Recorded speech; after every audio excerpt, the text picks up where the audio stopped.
Good morning, good afternoon, North America, and good evening to everyone watching from all other corners of the world. I'm your host, Resfred Arthur, and welcome to the Regional Synergy Competition for North America. Today we have four incredible presenters, the top two candidates from the US Synergy event going head-to-head against Canada's top two Synergy winners.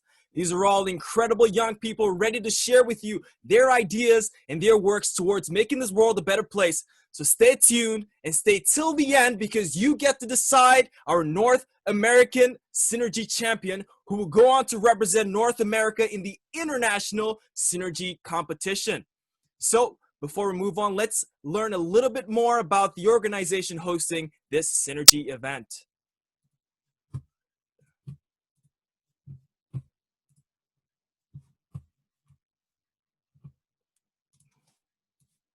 So, the International Association of Youth and Student for Peace, also known as IAYSP, or YSP, is a nonprofit organization with chapters all around the world. The mission and goal of IAYSP is to advance world peace by empowering youth and students to become global citizens through character education and peace projects supporting the UN Sustainable Development Goals. Synergy is a program of IAYSP and gives young people the opportunity to present their own ideas and projects to better society.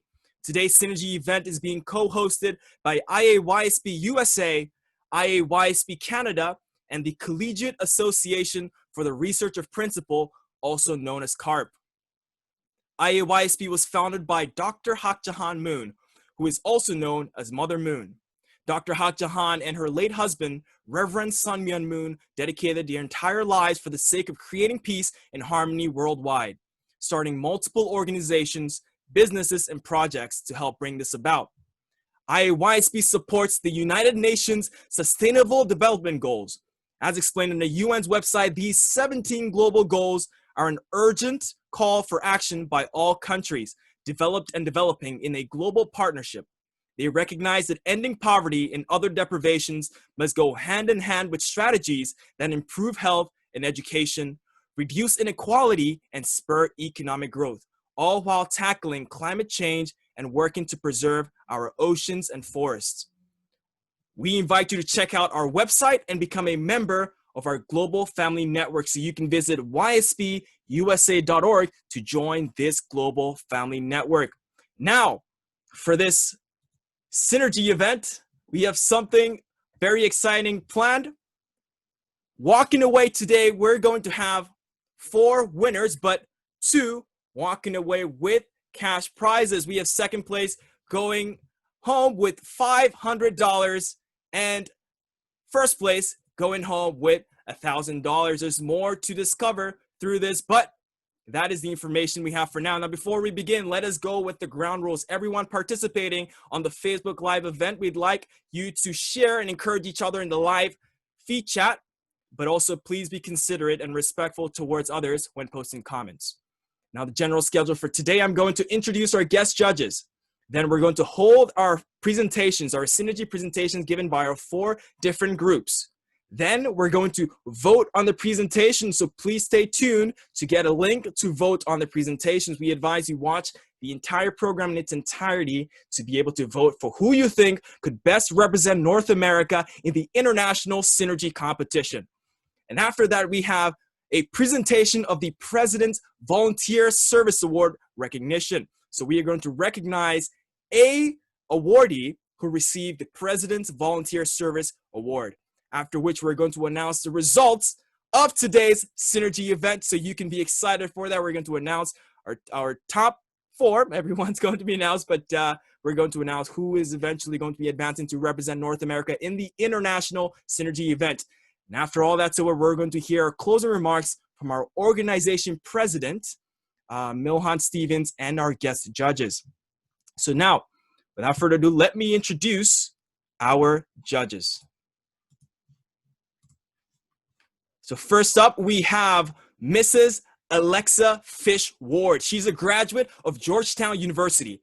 Alexa has worked in civil society for more than 35 years. She served as executive director of the Eleanor Roosevelt Center at Valkill in Hyde Park, New York. She has worked with Women's Federation for World Peace since 1993, having served in various positions, including as president of Women's Federation for World Peace USA, international vice president, chief administrative officer, and deputy director in the Office for UN Relations. Her work has taken her to around 40 countries in every region, including North Korea. In the UN, she has been active with commissions on the status of women, the Working Group on Girls, Early Childhood Education, and the Culture of Peace. She established the Schools of Africa Project in 2000, which raises funds for 6 schools in Africa and organized 2 youth service trips to Kenya and the Ivory Coast. Alexa and her husband Thomas live in Hyde Park, New York, in the heart of the Hudson Valley. They have 4 adult children and a beautiful granddaughter. And now for our next judge, we have Mr. Mark Boitano.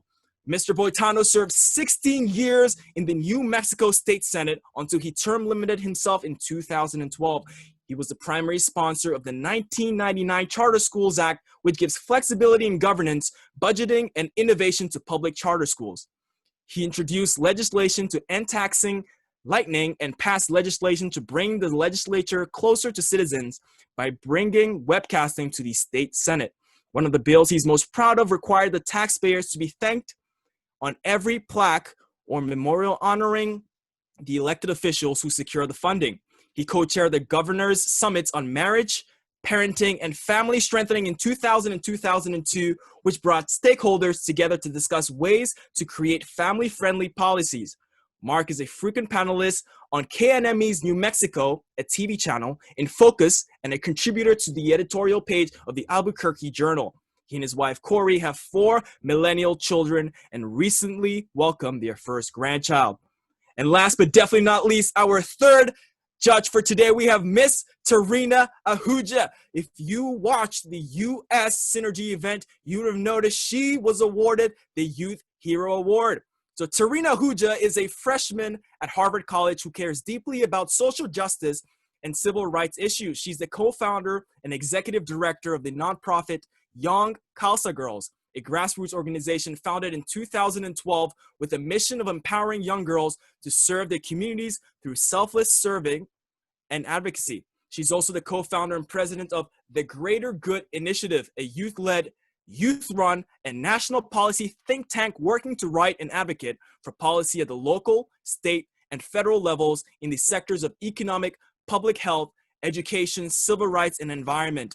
She's the youth ambassador for the National Democratic Institutes and running Stardust Disruptor program, an initiative envisioned to increase women's political participation around the world. At Harvard, she currently serves as a representative on the undergraduate council of the Harvard College's student government. She's a representative on the Service to Society Council and chair of the Institute of Politics Civics program.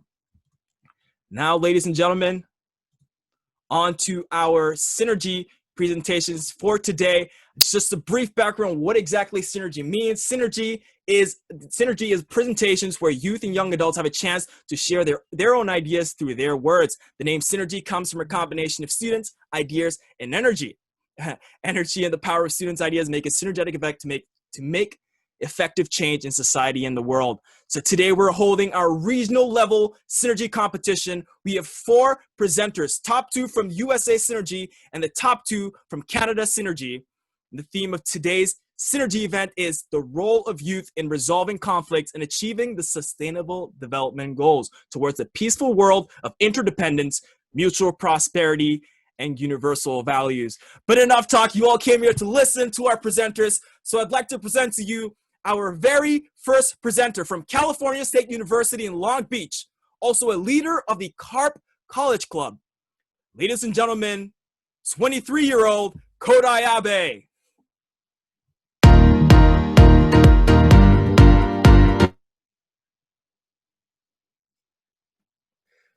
Hello, thank you so much, Resfred.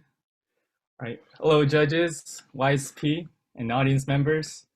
Thank you for your time. It is a great honor to speak before you today. My name is Kodai Abe, and I'm from Los Angeles, and I want to resolve an issue that I believe a lot of people have been neglecting. The biggest division that exists in the world, which is the divide of North and South Korea. And to tackle this issue, my proposal to you is the Hyojeon Conference. And so this is a global youth movement that raises passionate leaders with God-centered values to resolve the ideological conflict in the world in order to realize a unified Korea, the key to world peace. And so what sustainable development goals do we fulfill? Well, I'm sure that we all want to attain the 17 SDGs. Well, I want to ask a question. Why do we have these goals? Why is it that there's so much problems within this world? And the fundamental reason behind all of these problems is individualism. Right? We cannot overcome selfishness, which then leads up to a selfish society and ideologies being formed. And so there's an ideology that has been trying and succeeded in eliminating human rights, discarding human dignity, and most importantly, removing God from our institutions throughout the world.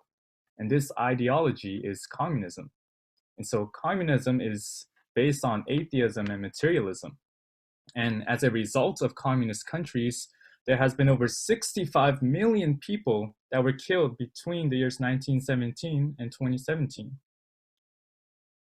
And so, as we may all know, North Korea is heavily formed by the ideas of communism. And so, why do we put Korea as our main target that we wish to bring peace to?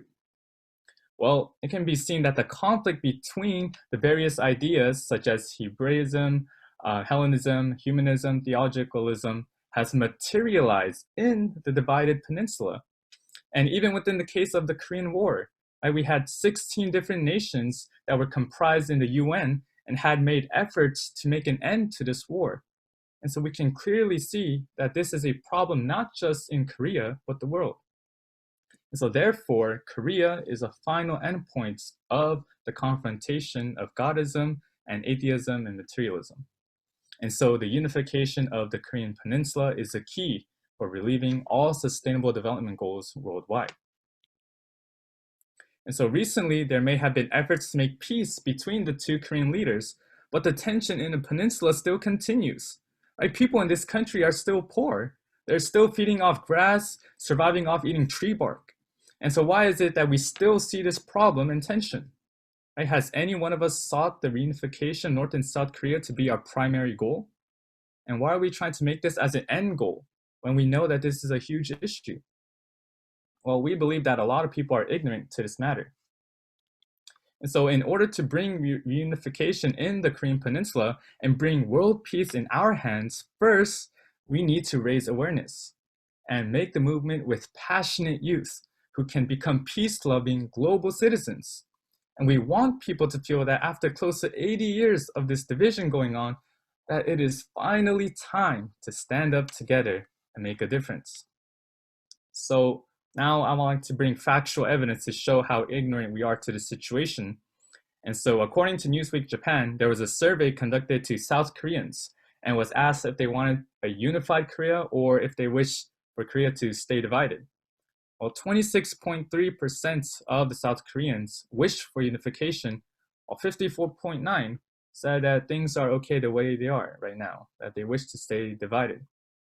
And so we can see that many people, even those residing in Korea, is not willing to stand up for reunification. And so the final battle is among us. So how are we going to attain our SDG goals? Well, in order to overcome this battle, we need more than just delivering the importance of this matter, but we need leaders, right? Leaders that can raise the new generation that is centered on God. So this is why I respect Dr. Sun Myung-moon and Dr. Hak Ja-han-moon, because they have dedicated their lives for the sake of establishing a peaceful world. So they believe in the power of the youth, and so we must call upon the young people to unify together, defend the nations, and prevent the destructions of the people. So this is why our purpose with the Hyojeon Conference is to create a global youth movement that raises passionate leaders with God-centered values to resolve the ideological conflict in the world in order to realize a unified Korea, a key to world peace. So we will make the movement according to the vision of Reverend Sun Myung-moon and Dr. Hak Ja-han-moon for youth as leaders to make the new future of interdependence, mutual prosperity, universally shared values by unifying the Korean Peninsula. And so a little bit of history about our movement that we did. So it actually started in 2017 as these Hyojang trips. And so we actually went to Korea and held a physical conference called the Collegiate Symposium on North and South Reunification. And we actually went to the City Hall of South Korea. And here the student representatives from Korea, Japan, and America presented the importance of reunification. Then in 2018, we went to the DMZ border where we held a rally proclaiming Godism. The students that came here can see the land of North Korea on the other side of the fence. And many students were here crying and offered sincere prayer for Korea reunification. And within the same year, we actually held another rally at Gwanghwamun, Korea, that was located in the heart of Seoul, and held a rally for reunification of North and South Korea by true love. And this was actually located in the middle of a busy city. And so with the pandemic, rather than continuing to meet up physically, we actually used this opportunity to have multiple online Hyojang conferences. And it's so amazing to the power of technology nowadays, because it can easily bring people from all across the world. And already we held the conference 3 times, and already over 2,500 people have attended. And so we wanted to attract young people to this event, and therefore we made efforts to invite these influential people like Kanye West and other well-known gospel singers. And the Hyojang conference has allowed many young students to realize the importance of Korea reunification. And so we need to have passionate youth in order to do so, right? In order to have these passionate youth, we need culture of art that promotes peace. So the flourishing or perishing of the world depends on the vigor of its young people, right? A nation that has young people of high spirit and increasing vigor will flourish. And therefore, this God-centered ideology and culture is crucial. So our efforts were recognized by religious, academic, and political leaders across the world, right, including the ones shown here. From the religious field, we have Bishop Noah Jones, senior pastor of the City of Refuge, with a congregation size of around 20,000. Right, from the political field, we have Honorable Dan Burton, former U.S. House of Representatives, and is currently the co-chairman of the International Association of Parliamentarians for Peace. From the educational field, we have Dr. Ward and Dr. Sullivan. Right, from various fields, the top leaders have recognized our work and have been supporting us, even giving words to the youth and the efforts that we are making.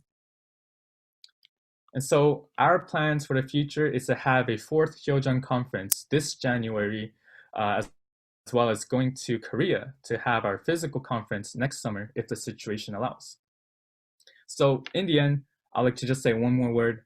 The reunification of the Korean Peninsula is not going to happen on its own. Right? In fact, 60.5% of the respondents in South Korea said that the United States will likely have the most influence throughout the reunification process. So if we understand that there is a huge problem out there in the world and we become bystanders to this and do nothing about it, then we are just as bad as a problem. So I ask that we take this matter seriously. So through the Hyojang conference, we would like to raise leaders that can seek to resolve the division, not just in Korea, but also the division that we see throughout the world. Thank you. Thank you very much, Kodai, for that presentation. Now let's move on to our judges. Our judges each have 3 minutes to ask any questions, to give any comments or feedback to our presenters. So first up, I'd like to invite up Mrs. Alexa Ward.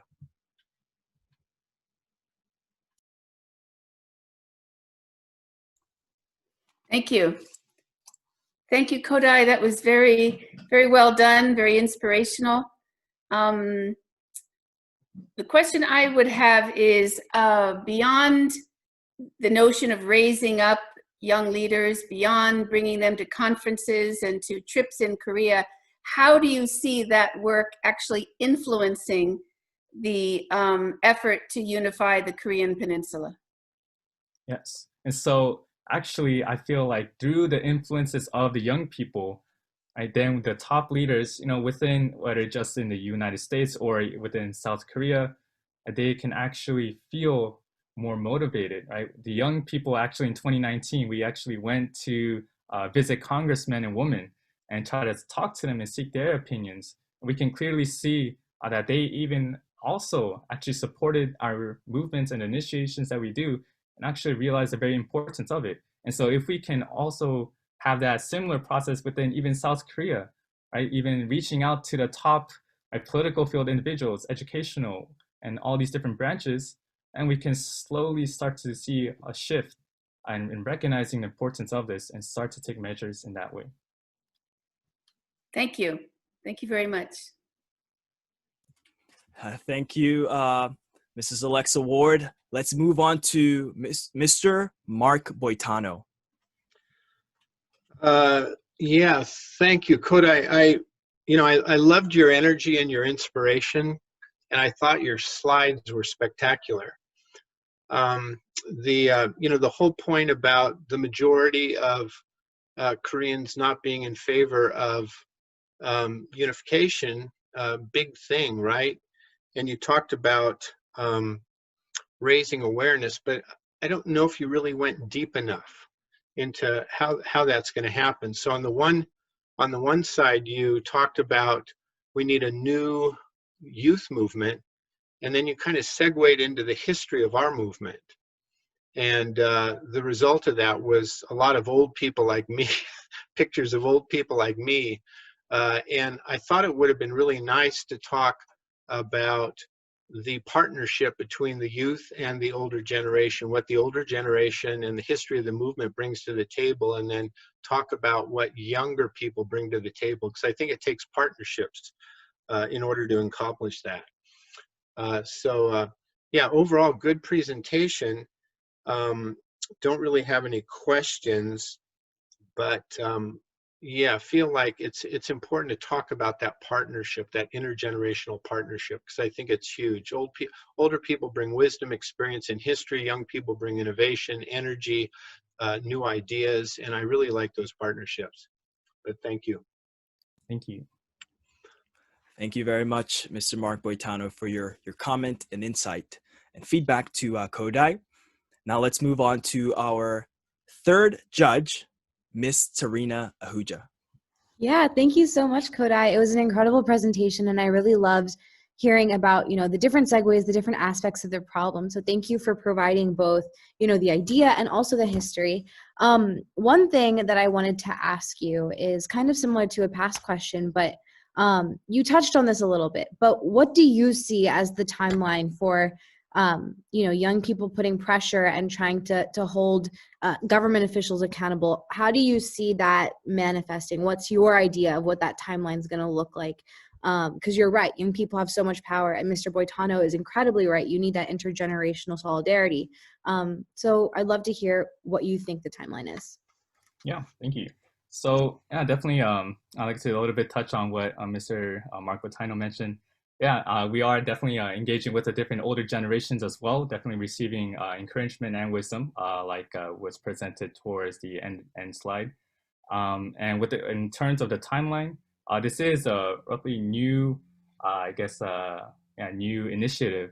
And so right now we actually have multiple different social media platforms and trying to increase its awareness. In terms of timeline, we are trying to make efforts in order to even reach out to the top political leaders as well. I can't say for sure it's actually when substantial progress in terms of negotiation with the president of South Korea can go on. But right now, I just think with the ignorance of even people residing in South Korea, that right now the best we can do is actually inform.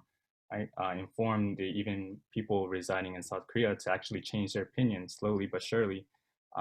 To address this issue. And so for timeline goes, we'll just do our best for now.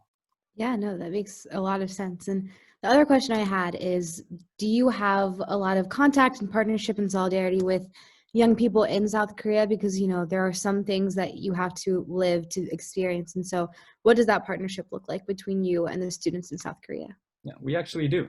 So many of the students that actually attended here were also, it was almost like we actually had US students, South Korean students. We also had Japanese students attend. And so just being able to hear their insights there, their insights was actually really inspiring as well. But yes, we do have many different connections, not just with the South Korean students, but also the leaders residing in South Korea as well. Thank you so much. This is absolutely incredible, and I'm so inspired by all of your work, so thank you. Thank you. All right, thank you very much, Tarina Ahuja, and thank you for your presentation, Kodai. Now we'll be moving on to our second presenters for today. For our next presentation, we have 3 speakers from McGill University. From Calgary, Alberta, 18-year-old Mariam Ali. From Montreal, Quebec, Canada, 20-year-old Sena Agarwal. And last but definitely not least, from Windsor, Ontario, Canada, 19-year-old Tad Wu. Ladies and gentlemen, the trio from McGill University.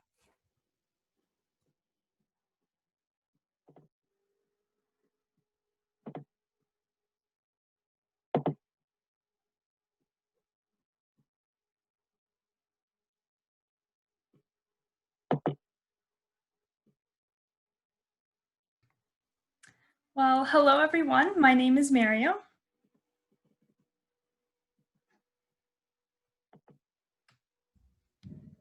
Sorry, is everyone else ready?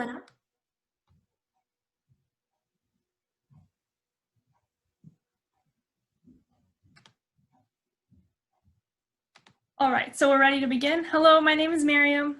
My name is Sana. And my name is Tad. We are executives of Through Their Eyes, a McGill University charity club that is focused on supporting orphans and their families and well-being. We just wanted to begin by thanking IAYSB for this opportunity. We are incredibly grateful to be joining you today with some very inspirational youth changemakers, leaders, and judges. Inspired by the UN Sustainable Development Goals, our team will be talking about the link of these initiatives to the orphan crisis and some sustainable projects we as youth can implement with the support of YSB. The orphan crisis affects one of the largest groups in the world. A shocking 140 million orphans worldwide are vulnerable to poverty and sickness. However, studies have shown that current solutions, such as orphanages, have negative impacts on the development and growth of children. New statistics show that familial support, affirmation, and affection are necessary for development, but are often neglected in these solutions. According to UNICEF data, 90% of the orphan children around the world actually have at least one living parent who is forced to give away their child because of extenuating circumstances. Developmental support and opportunities given to children are necessary basic needs that are not found in these solutions. Supporting the underprivileged children today grants them empowerment to make changes in their future and pulls them out of the limitations of their circumstances. So why support orphans and their families specifically? Supporting orphans has numerous global benefits. Orphans Lifeline Charity mentions that orphans with both physical and mental support are able to grow up to be responsible and healthy adults who give back to their community, improving the situation for others. Orphans deserve to be happy and safe just like the rest of us. Could you imagine how desperate you would be if you were an orphan, part of one of the most vulnerable populations in the world, and your voice wasn't heard? Further, the support of orphans has generational effects. As mentioned by the quotes by Anthony Lake, a UNICEF executive director, major global issues such as poverty and inadequate literacy have cyclical and generational effects. These orphans born into the families tend to be limited by their circumstances and struggle to break this cycle. Supporting orphans today paves the way for the next generation of children to be raised in a healthy and loving environment, with less crime and disease and abandonment, and an increase in economic, societal benefit for the countries in question. So the impact of the orphan crisis encompasses a number of the UN Sustainable Development Goals, particularly Goal 3, Good Health and Well-being, as well as Goal 10, Reduced Inequalities. By investing in institutions that allow orphans to be adequately nourished, have a proper shelter, and create meaningful friendships with peers, we are ensuring that orphans have good health, both physical and mental, as well as being equipped with the capacity to manage stress, to live with a purpose, and to lead happy and fulfilling lives. Furthermore, these investments reduce the inequalities within countries by setting orphans on equal footing as other children in terms of education and job prospects. This way, orphans won't need to worry about their basic needs being met, and they can focus on their self-actualization, which is achieving one's full potential. Further, as youth, it is our duty to support other youth in these underprivileged circumstances. All youth deserve the opportunity to thrive, explore their passions, and live a fulfilling childhood.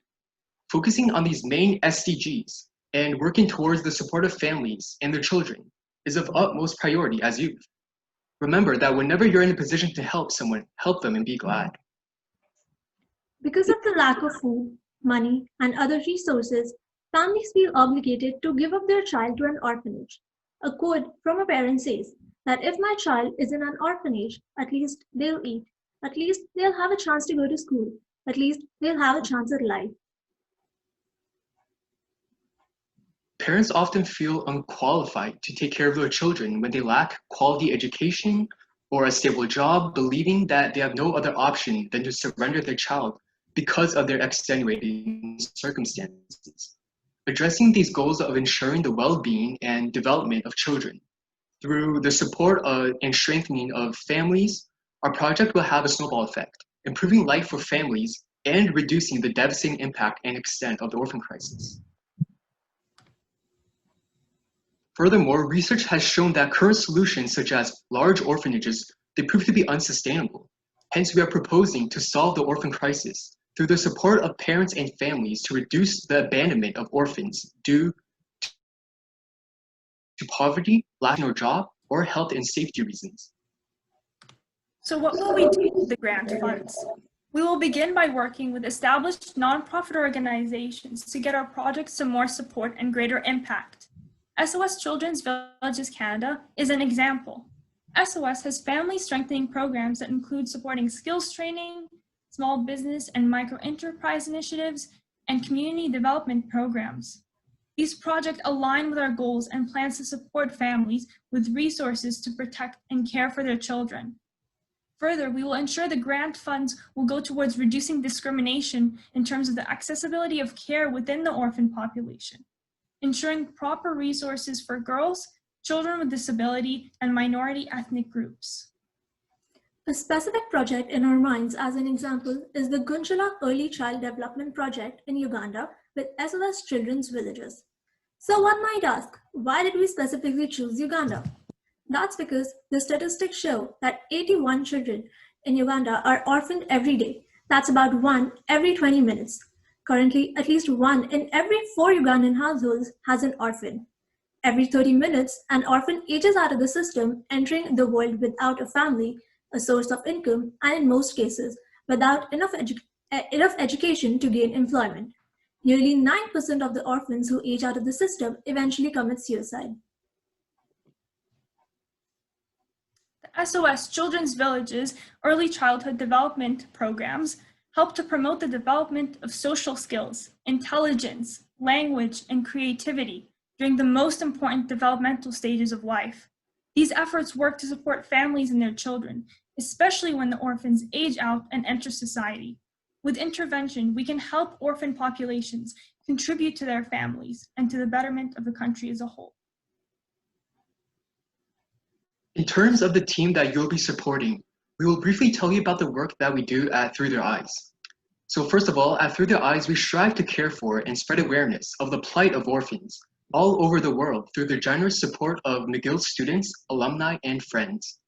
We are able to sponsor a number of orphan children and ensure the highest level of care in terms of living situation, health, food, and education.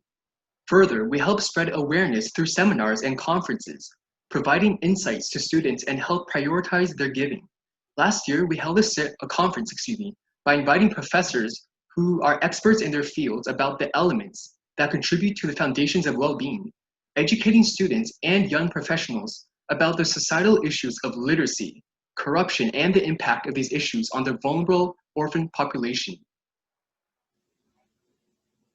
As you can see on your screen, These are some drawings that are sent in by our partner NGOs to update us on the orphan situation. The orphans under our care are able to go to school, support their families, and have fun as children. Through the support of YSP, we will be continuing our efforts in helping orphans and their families' lives by implementing sustainable solutions because God is answering the orphan's prayer through our actions. It is important that as youth, we must listen to the youth in need and empower them to elicit change. Our purpose on earth is to not get lost in the dark, but to be a light to others so that they may find their way through us. Thank you very much for listening to our presentation today, and we hope that you can help us in supporting families and children of the world. Thank you very much for your presentation, Mariam, Senna, and Tad. Thank you, thank you. It's a very meaningful project that you're working on that could impact so many lives out there. All right, let's move on to our judges. Let's start off this time with Miss Tarina Kaur Ahuja. 3 minutes to share feedback, comments, and questions. Yeah, thank you all. I absolutely loved your presentation. I loved, the stories that you gave because I think stories are the most powerful way to convey an idea. So thank you for that. And thank you for, including where the money is going. It was really helpful to hear that. I think one of my biggest questions is, I know that you talked about the conference you planned at your university. What did you all see as the impact of that? Were you able to get a lot of student support within the university? What did that all look like for you? Yeah, so great question. So the conference has always been something that we've been thinking about because not a lot of charity clubs they focus on raising awareness, but not really the facts and kind of the backing up the ideas behind these issues. So we reached out as Miguel. We're very fortunate to have these experts who have done research and have visited these countries and know what's going on in the real facts. So we enlisted their help in giving a smaller scale presentation because this was kind of planned to be a more like a 3-day conference. We kind of just shortened it up into a smaller seminar to get some more question and answer period. And we got a few very dedicated students, and we also sent out the recording so that we can spread our message as much as possible. And in terms of feedback, it was very positive feedback, and the students were really able to get, like what you said, these stories and learn from these case studies and learn from these stories how they can make changes within their own life and around their community that can impact the world. Yeah, absolutely. And I think my other question to you all is, in a lot of this type of work in philanthropy and charity, you have to have really strong partnerships and letting people on the ground lead the way. And I know you mentioned forming deeper relationships. So what are your relationships with NGOs, especially the ones you're looking to work with in Uganda, look like already? And how do you plan to grow those partnerships? Of course. Yeah. So we've been partnered with Islamic Relief Canada and recently SOS Children's Villages Canada. And these companies are very secular, they're nonprofit, they're here to help the children, and they're very dedicated to their work.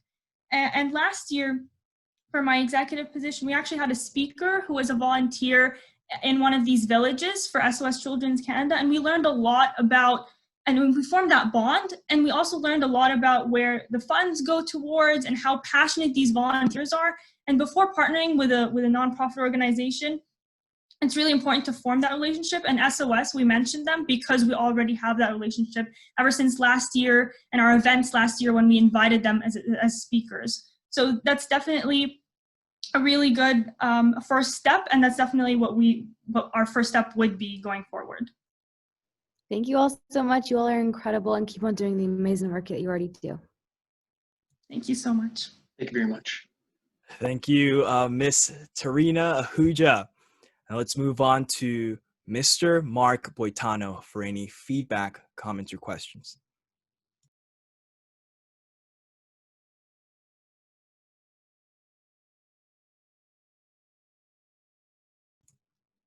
If you could unmute. Okay. Yeah, Miriam, Senna, and Tana, I really enjoyed your presentation. I thought you did a fabulous job of defining the problem, explaining how it aligned with certain UN goals. the one thing that was interesting, the idea that a lot of these parents feel like their children will be much better off in a orphanage because of food, lack of food and education and so forth. That was very interesting. And a wise man once said that the most important immune system in our society is a healthy family. So if you're moving toward more parental involvement, creating a stable, healthy family environment for a child, I don't think it gets any better than that. I guess one of the questions is, so, as a lawmaker, when we're talking about funding, we're always looking for return on investment. So you're raising money, you're developing awareness around a problem. I love that. The content is really good. I love that. But as you survey a variety of nonprofits, how do you determine which nonprofit you're getting the most bang for the buck from? That is a very, very good question. And there's a lot of metrics that they provide, and you can kind of tell based on their transparency. So whenever we are going to contact nonprofit organizations, we love meeting with them, kind of chatting with them, seeing if they fit within our values and the initiatives that we're a part of. And transparency is always number one, because there's a lot of administrative costs. There's a lot of different issues that deal with kind of like a middleman type situation. But that's definitely really something that we are looking into. And SOS, we know that because of our previous partnerships, we know that they're a good choice. And it took us a lot of time. We consulted a lot of alumni and previous members, because they help us a lot in supporting our initiative as a club. So it's kind of a very group effort, and seeing if they align with our beliefs. That would be how we would choose the nonprofits. Okay, good, thank you. And then one last question, if I have a moment. I guess, one of the things the federal government's worked on over the years is breaking down barriers with regards to service provided by faith communities, regardless of whether or not they're Christian, Jewish, Muslim.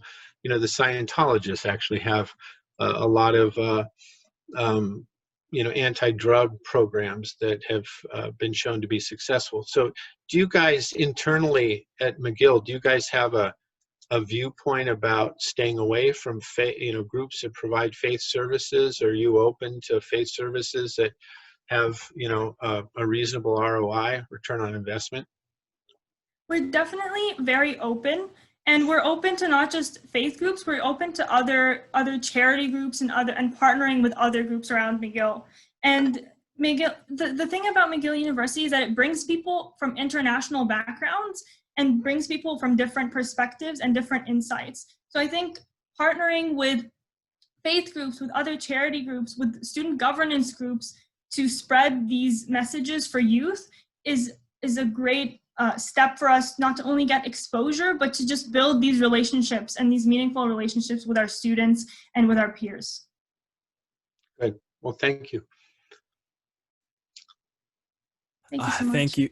Thank you so much, Mr. Mark Boitano.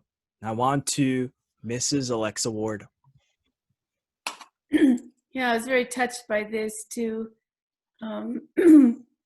To see young adults your age so aware of this kind of problem and thinking about it so deeply. It's very moving. A couple of questions I had. You talked about receiving grants. So right now you are a club at McGill, and as a club at McGill, you can receive large grants from not-for-profits? Not exactly, but I'm saying in terms of the grants funds is from YSP. When I was talking about the grants fund, I was just talking about the competition, the YSP competition, NERGY competition. Okay, but as a project, as a movement, you're not in a position to receive large grants. You really have to partner with another organization to do that, correct?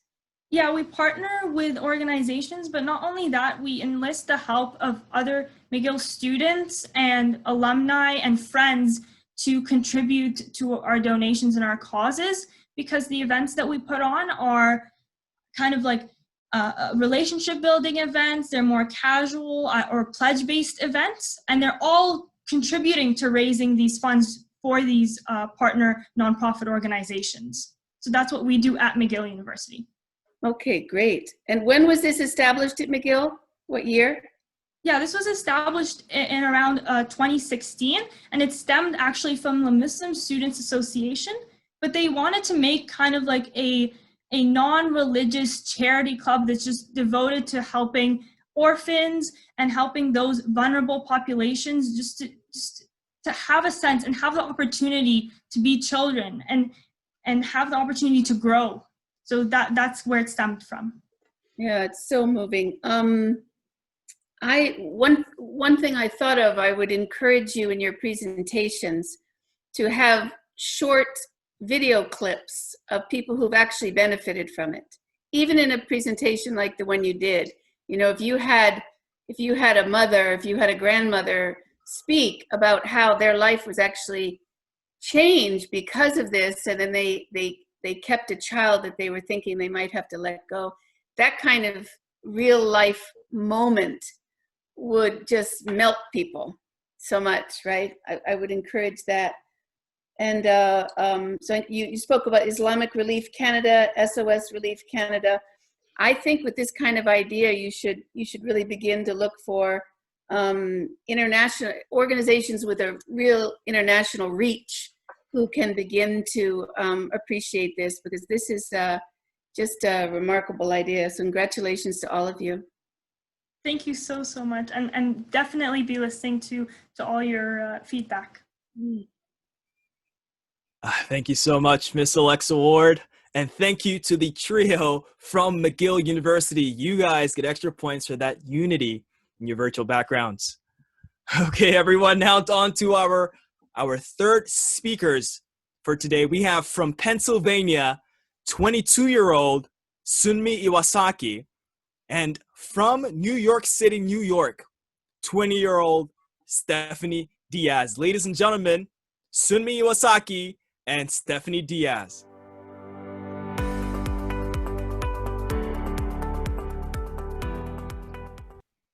Hello. Hello, judges, the audience, hello, fellow presenters. My name is Sunmi Iwasaki, and I will be presenting this project with my friend Stephanie Diaz. We co-founded Dinner Table Talk. What is this, and what will this address? First, let me share some stats and introduce a global goal that needs everyone's help. It is the Sustainable Development Goals. As you can see from the graph, not a lot of people are familiar with it. So we saw these in the beginning of the event. The SDGs were officially established 6 years ago, and all 193 nations registered under the UN committed to tackling these issues by 2030. We see, though, that there are only 9 years left. These are all urgent matters, with things like striving for equal education, responsible consumption, and life below water, and more. There isn't much time. We need all hands on deck. If we are to meet these goals, we must all work together, especially in the developed and the underdeveloped countries. Here are some of our findings that hint to the unawareness and lack of substantial action towards the fulfillment of these SDGs. First one up, news intake from social media. There are many pros and cons to social media, but when it comes to gathering information, it falls under a con. And who is the largest population of social media? The millennials and Gen Z, making up 42% of the US population. And how many of them access social media? 90%. The top tiers being Facebook and YouTube. Let's take a look at how many utilize social media for getting their dosage of news. And one study by the Pew Research Center, 18% access social media to get their news information. Not that many compared to that 90%, but of the 18%, almost half, at 48%, are millennials and Gen Z. Take a look at this graph. When comparing with the rest of the group, the social media group scored only 17% in high political knowledge and 57% in low political knowledge. That's more than half. I love to explain how these numbers came to be, but for today, I would just have to keep going. I'd like to share one more thing. According to bridgealliance.us, research has shown that negative information is 3 times more likely to be clicked on than positive information. Have you ever wondered why negative news seems to be around more than positive ones? Yeah. With our nature to click on negative news plus the algorithms, our feed becomes ever so personalized, curating news to support our existing worldviews. And this can create what psychologists call groupthink, and it blocks critical thinking. When we're up against these algorithms and these negative bias issues, it's hard to get news like progress, involvement, and cooperation to go around. You know, guys, I think it's been really easy for the past year to become consumed in our own national issues. I found myself asking questions like, how often do I become engaged? Like really engaged with issues outside of my bubble. Questions like this made it pressing for Stephanie and I to tackle SDG number 17, and it goes like this. A successful development agenda requires inclusive partnerships at the global, regional, national, and local levels, built upon principles and values and upon a shared vision and shared goals, placing people and the planet at the center. Through this, we will collaborate with the other 16 goals. Strong international cooperation is needed more now than ever, and the SDG number 17 brings it home for all of the other 16 goals. And now I'd like to pass it on to Stephanie. Take it away. Thank you, Sunmi, for laying out the problem. So Dinner Table Talk is our solution. It is a podcast. So listen to this. When you sit down with your family and dine, you never know who will bring up the topic of the night. Whether it be an issue at school, something that happened at the grocery store, in traffic, or at work, dinner table talks can lead to deep conversations, understanding, and sometimes action. So we named our podcast with those visuals in mind. Our mission statement is, connecting people for the purpose of strengthening civic life is our goal. At the core joint of our efforts is the belief that every person has the ability to help their community and country thrive. Our goal is to reach the general public, reaching ages of young and old who are interested in what's happening in our society and teach them how they can get involved. The podcast will be a source of reliable information. The topics brought up will be aligned with the SDG goals. There will be 1 episode stream per month, and every episode will be, of course, fact-checked because that is very, very important to us. So we released our first episode on Sunday, January 10th of this year. And with the release, we were able to create a YouTube account and an Instagram account.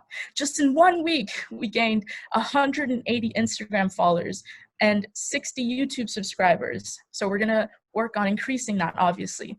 And our podcast got a total of 420 views. So if you haven't done so yet, please follow us. If you haven't seen the podcast, of course, please watch it. According to the United States Census Bureau, the U.S. is projected to become a majority-minority nation for the first time in 2043. There are many people who are engaged and have built wonderful projects for their communities. That is why, through our podcast, we would like to invite those leaders who are already doing the work, particularly people of color, to tell their stories and help us empower even more people. There are podcasts that presently exist tackling different social issues. The unique thing about ours is that in addition to addressing these issues, we will offer different ways and strategies on how to make an impact in local and non-local communities. We actually have our episodes planned for the next few months. In February, the SDG monthly focus is Sustainable Development Goal number 10, which is reduced inequalities. And we reached out to one of the Youth Hero Award recipients from the last NERGY event, and she will be our guest speaker for that episode. And for the month following that, we hope to connect with an international YSP chapter as well to focus on the core issues within their country and how we can help from a distance. And reflecting on our experience from the Synergy event last month, Sunmi and I had a breakthrough realization. The podcast isn't necessarily our main goal. Rather, it's the connection and the network. Yes, our idea is for a podcast, but this podcast is a tool and we want to be the bridge. Through Dinner Table Talk, we'd like to connect people not just within our nation, but really across the world. And we want to invest into making a website where our audience can choose to sign up to our network. There, we will also have all the links on how to stay connected to Dinner Table Talk and our partner organizations. And I say this because it's not always easy to orchestrate a service project. In fact, it is actually quite difficult. This here is an example of a service project my friends and I came up with to help the homeless in New York City. We need to build the connection and really partner with other organizations so like work like this doesn't have to be so overwhelming for our young people. And because Sunmi and I are so passionate about this, we will be the ones to reach out to various leaders, organizations, and do the research so that the audience can connect. This is to increase civic engagement in the communities by getting the audience to hear testimonies and advice from these leaders. We want to help them connect to one another or simply inspire them to take action. So I want to talk a little bit about the allocation of the funds that we hope to receive today. All funds received will go towards the production of the podcast episodes, such as editing software, our future website, and even advertising. The rest will go towards making small contributions to our partner organizations. And to wrap up here, all of what this information does is provide people with the education toward a peaceful world of interdependence, mutual prosperity, and universal values. This podcast is a source of empowerment. So, Dinner Table Talk. We are uniting people under one purpose, and that's really to make the world a better place. Let's talk about really pressing issues and find ways to take action to help as an individual, family, nation, and society. Thank you. Thank you very much, Sunmi and Stephanie Diaz. Dinner Table Talks. Dinner Table Talks. I'll definitely be tuning in to learn more about how I can contribute to in local and non-local chapter to help towards the UN Sustainable Development Goals. Now, at this point, I'd like to call upon Mrs. Alexa Ward to give any feedback, comments, or questions to our two presenters. Wow, very ambitious. I am not closely connected to the world of podcasts, so I learned a lot from the two of you. And I really appreciate your intention. Do you have in mind to, how can I put it? Do you have in mind to choose several issues or several focus points to promote? Because I see that this can go, many directions with many different focus points, but in order to have impact, something needs to be really, I think it's important for a project to have maybe 1 to 3 main points that it wants to convey or areas that it wants to discuss. Otherwise, I think there can be too many, which then doesn't allow for impact. Now, your answer could be, no, actually, the actual topic is not the point. The point is that people are discussing and interacting and doing it together. So, Wow. How would you respond? Yes, well, I love that you caught that on as well. The second part of your question or comment also was, yes, it's a lot of it is conversational, and the point that we want to emphasize is that, this isn't just our podcast responsibility or to spread that awareness. It's not just the UN's responsibility to achieve these goals. It's really everyone taking part in what they can do to accomplish something. So that's my point for that. But to go back to your main question, I think that's something Stephanie and I can totally look more into. But for now, Stephanie, feel free to add on to what I say too. But I feel like between the two of us, a lot of the things that we converse about are definitely the inequalities that we see in how the races are represented, and especially with the social unrest that happened this past year, a lot of our communities were impacted in a negative way, or were hurt, we could say, and a lot of anger and frustrations are expressed. I feel like the SDGs can cover that. But maybe when that specific month comes on, we can talk about those things. But for the meantime, we're definitely expanding our network through going deeper into other topics too, because some of the things I have no idea about, but we already have contacts of who we can talk to, and I'm really excited to engage with them. Yeah, and we do have a similar schedule to the SDG monthly goal calendar that the UN actually provides every year. So we'll try to follow that outline. Of course, there are certain days like Earth Day or International Women's Day that falls on certain months, and we definitely like to focus the topics concerning those SDGs to that month. But of course, we are very open and willing to change it up once in a while as well. Thank you. Thank you very much, Mrs. Alexa Ward. Moving on, I'd like to ask Mark Boitano, Mr. Mark Boitano, to share feedback, comments, or questions to our two presenters.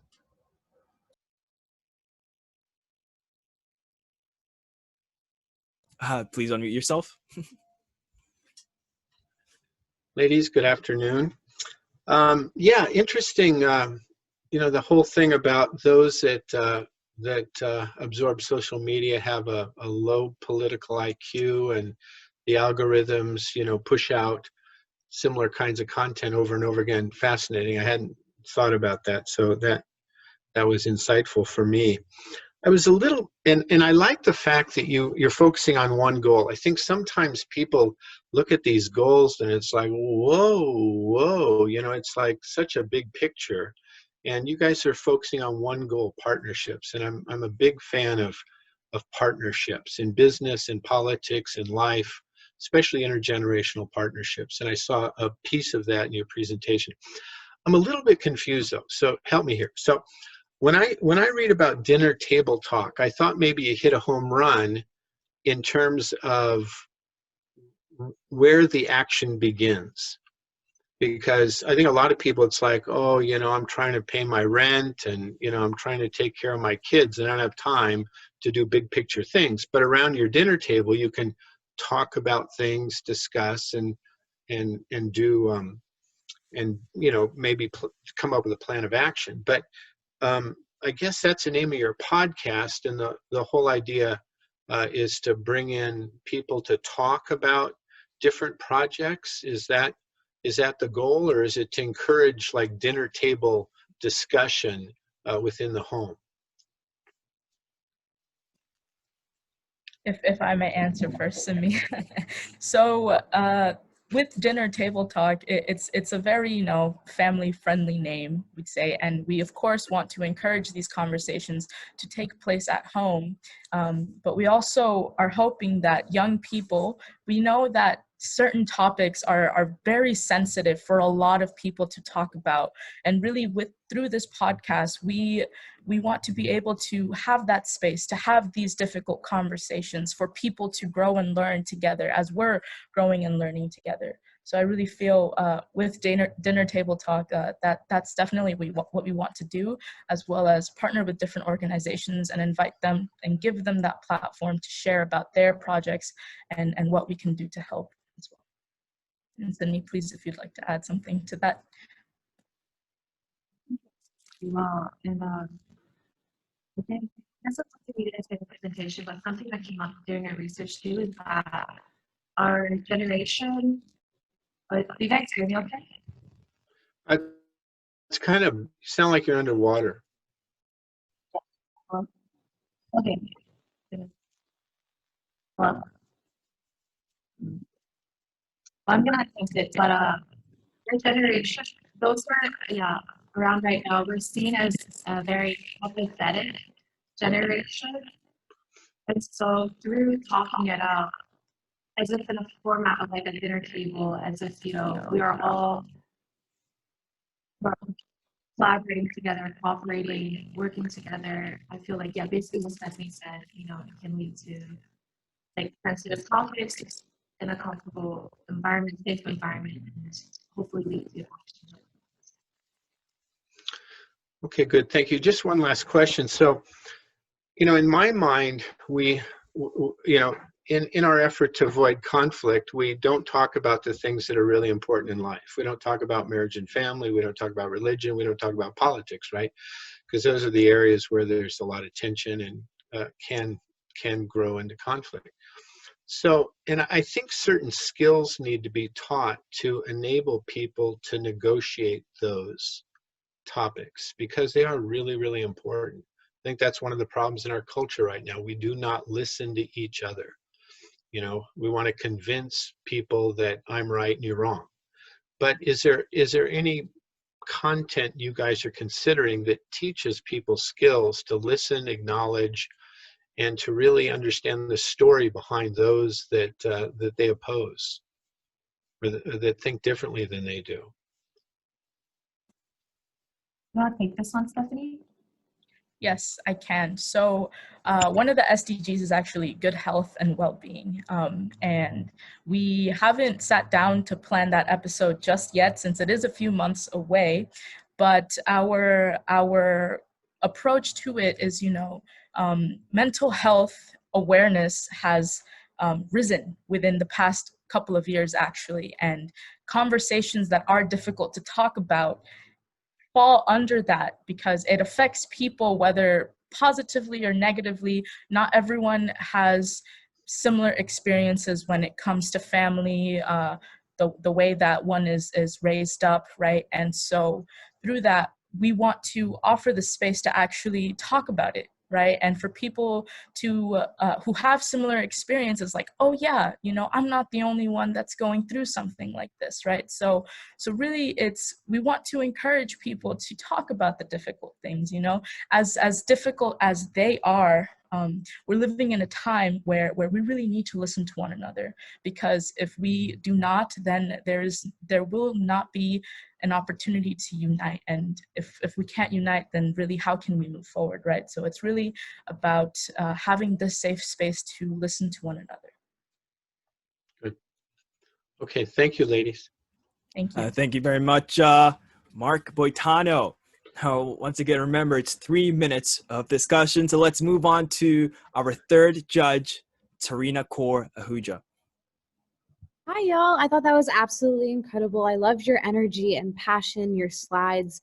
And I think you're right. A lot of dialogue can lead to action. And I think it's important to build bridges. And if I'm understanding it correctly, I know that there was some confusion about various topics, but what it seems like to me is that you do go into different topics, you do go into different goals, but your mission seems to be showing people how they can take action, whether it be spotlighting partners, whether it be having conversations with other leaders within the community. So I think my question is a little bit kind of furthering the discussion that Mr. Boitano started, but how do you envision working with partners? Because I know you mentioned that you have partners.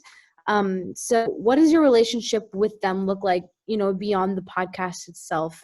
How do you envision working with them and sustaining those partnerships? Yes, that's a very good question. Thank you, Tarina. So in developing our network, right, I had mentioned that we want to create a platform where people can actually access and stay connected to the projects that we present, right? So say we were to invite a representative from an organization to come on, right? Of course, we would talk to them before the podcast, right? But really it's about getting their information and ways and steps on how people can connect to them and partner with them as well, right? And through their resources, we will connect those resources to our network and showcase them as well. You know, there are many sites. You know, you can type in different names for organizations, but it's quite interesting when you want to find ways on how to help multiple people at the same time, or you know, if you want to volunteer here, it's difficult to find a network like that, right? So through our network, it's adding those partnerships under one place, you know, where if people want to help develop sustainable cities and communities, and also help others with more clean water, things like that, they can all find that under our network. And to me, if you want to add, I don't know if your microphone is okay, but. I think that was, I would say the same, yeah. Yeah, absolutely. And I absolutely love that, because partnership is the key. Solidarity is the key between generations, between people. My final question to you all is, I love this idea of the network because I think it can be really, really impactful. So on your website, do you envision things like, you know, conversation forums, dialogue forum, ways for people in your network to connect with each other as well? That's another question for y'all. Yes, definitely, 100%. With people being able to sign up to our network, we really hope that we can connect those like-minded individuals to work together, right? So within that network, they can be encouraged to create group chats, right? If a few people live in the middle of Colorado, you know, or there's a few people there, that they'll be able to relate with one another depending on their circumstances within their states, right? But this is also on an international level as well. So it'd be really interesting to connect our youth from America, right? And international youth to connect as well, so that they can feed off each other and really support one another and create this more peaceful world. Thank you all. Never lose that passion and energy. You guys are amazing. Thank you, Serena. Thank you. Thank you very much, Tarina Kora Ahuja, and thank you to Sunmi Iwasaki and Stephanie Diaz. And now to our final presenters for today. We have again from Canada, from Montreal, Canada, 28-year-old Rafaela Diaz Byers and 24-year-old Tabitha Wilson. Ladies and gentlemen, Rafaela and Tabitha Wilson.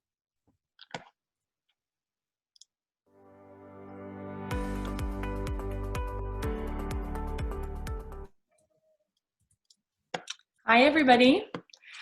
My name is Rafaela Diaz Byers. And my name is Tabitha Wilson. And we are part of the campaign Arrêtez Exploitation Hub, or translated in English, Stop Exploitation Hub. Who are we? We are a non-religious, non-partisan campaign seeking to stop sexual exploitation in Canada and around the world.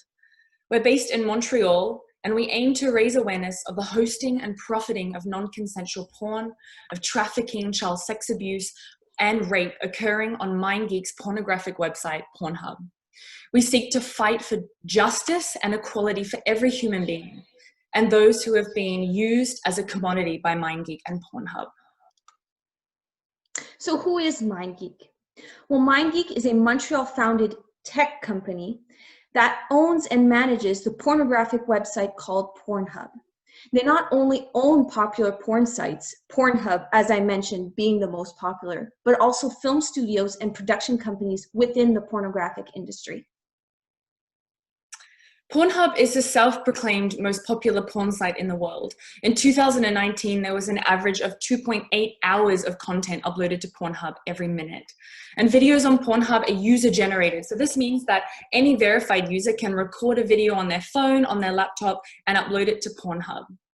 Over the past 2 years, and especially since December of 2020, Pornhub received global attention due to some videos containing real sexual exploitation of women and children. So these weren't just actors acting in a pornography film, but a lot of these videos were real women and children that had been filmed being sexually abused and raped.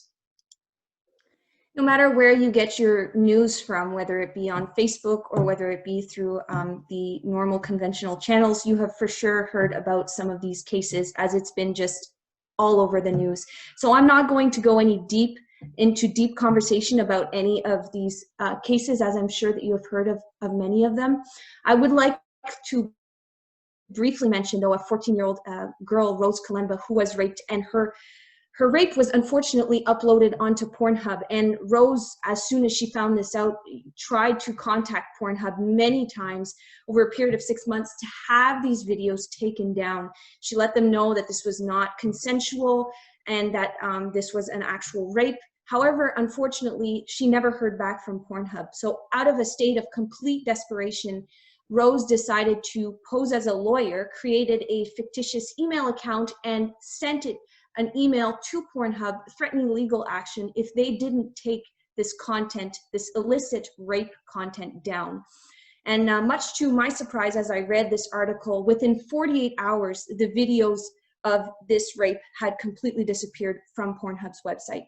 And this is just really one story out of many others. I would actually, though, specifically like to highlight also that the Internet Watch Foundation has investigated and confirmed over 100 cases of child sexual abuse on Pornhub. So why does this keep happening? Well, we think the biggest reason is because Pornhub doesn't reliably verify age or consent. So users can very easily get verified, and all they need is a picture of themselves holding a piece of paper with a username on it. It's very, very easy to forge. It's very easy for young people to put some makeup on, pose in front of a picture, and look over 18. We were also really shocked to learn that each video is checked and verified by a team of human moderators. So this means that a group of people are employed to watch every single video that comes on Pornhub, which is, remember, about 2.8 hours of content a minute uploaded. They're meant to watch every single one of them and guess the age of the people involved. I know how hard it is to guess the age of a person in front of me face to face, let alone on a video with makeup and dark lighting. I would also like to highlight, to Rafaela's point, that in a lot of these videos, actually faces are not visible. So which means that how are you supposed to guess somebody's age simply by seeing their body? It's practically impossible. So what are we doing about this issue? Well, since September 2020, a group of brave individuals has been congregating outside of MindGeek headquarters in Montreal to raise awareness of the illegal content on Pornhub. So every single time we go out there, we interact with those walking by on the street, and we educate those who are willing to listen about the sexual exploitation of women and children happening on this website. From 3 to 4 p.m., we demand justice for victims. Come rain or shine, come winter, come snow, we will be there every Tuesday standing up for those who are, even today, victims of sexual exploitation. Our goals are to end exploitation on Pornhub. If there's no consent, there really shouldn't be any content. We want to raise awareness in Canada and globally to this problem, and we want justice for the victims, those who have had their rapes uploaded onto Pornhub. There needs to be something that's done about that. We also are demanding from our government to form protective legislation for women and children in Canada, specifically around age verification.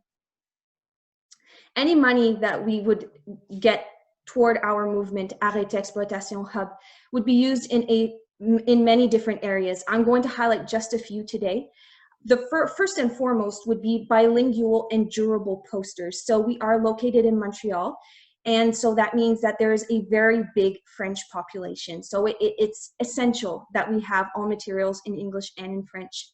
Another thing that we absolutely need is posters that are durable. We live in a place where we are bombarded by a whole bunch of different kinds of weather situations. It can be rain, it can be sleet, it can be snow. It really varies from hour to hour almost. So that's a really big need. Also, we would like to hold an event to be able to educate people exactly on what is happening on these websites and what can be done in order to stop the propagation of rapes of minors and those who are the most vulnerable. So we believe we fit into two of YSP's sustainable development goals. The first is goal 16 for peace, justice, and strong institutions. And I think it's quite self-explanatory. It is to end abuse and exploitation. So I think we fit into that one. But I also think we fit into goal number 5 for gender equality, because we really see this as a gender crime. The biggest commodity of pornography are women and girls, and the biggest consumers of it are unfortunately men. We have been really lucky that we have started at a really good time for this movement. Back in September, we've had a lot of momentum happening globally. Something that was really amazing was a New York Times piece, I don't know if anybody read it, by Nicholas Kristof, that was published in December, called The Children of Pornhub, and I really encourage everybody to read that article. And out of that piece, a lot of incredible dialogue started around this issue, and it really allowed us to have this issue being talked about in Parliament, the House of Commons, amongst MPs, trying to get some legislation happening around this. And in December, Arrêtez Exploitation Hub, our campaign, along with 2 other women organizations in Canada, we kind of formed a coalition, and we wrote a letter and sent it to Visa and MasterCard on behalf of 30 other organizations in Canada, demanding that they stop processing payments for Pornhub. And already we had a response from this, and they did suspend their payments for a while, except they have started back again. And so we just need to keep pushing on that. And in the US, in 2019, Girls Do Porn, which are another big pornography site, were actually charged for sex trafficking by force, fraud, and coercion, and the women received $13 million of compensation.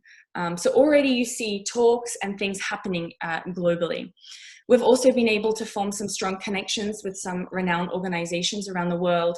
Filia in the UK, which are a feminist organization, Defend Dignity, which are a Canadian organization, and Trafficking Hub in the US, who are the biggest organization in the US tackling Pornhub.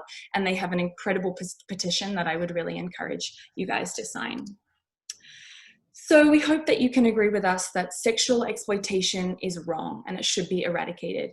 Pornhub, owned by Montreal-based MindGeek, has disregarded the safety of their consumers by profiting from the exploitation, from the rape and the abuse and the violence of others, especially women and girls.